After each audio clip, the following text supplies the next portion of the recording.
In North Carolina, soldiers are honing their air traffic control skills. In Kansas, they're conducting combat water survival training.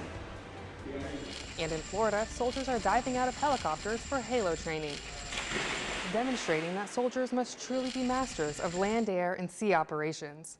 To see more stories like this, follow us on Facebook.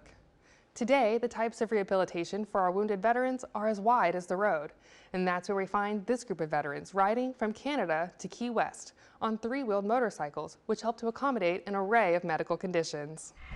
You know, we had some guys that never even tried because they never thought it was an option to them. We kind of try to give them a good experience and break the mold a little bit on what people expect of someone after they're injured, and open them up to a new experience that kind of takes them away from the norm, the daily norm. People that were all different walks of life, all different service branches, and all different injuries, to be able to see each other challenge ourselves and then to all accomplish it together, kind of, I would say, built a sense of healing, even though we're already all recovered, but put us all in a really good place mentally.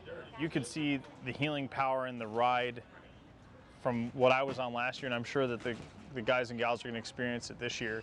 You know, in the end of our 10 days, it was more beneficial, I think, for those that we saw and those that we met than for us.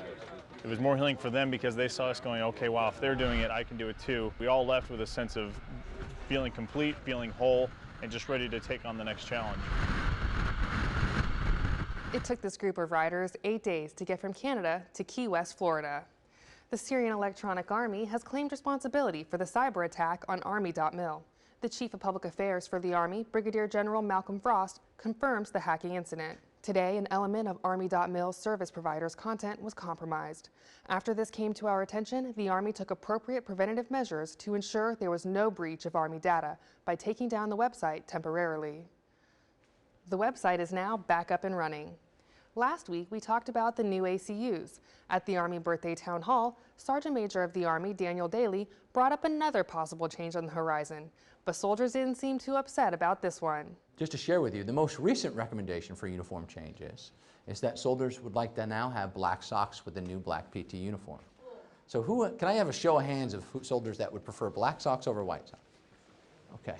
Oh my goodness gracious. But I already promised the chief I wasn't going to change the uniform. Be sure to watch the full town hall on our YouTube channel. Happy birthday, Army. I'll see you next week on iSoldier.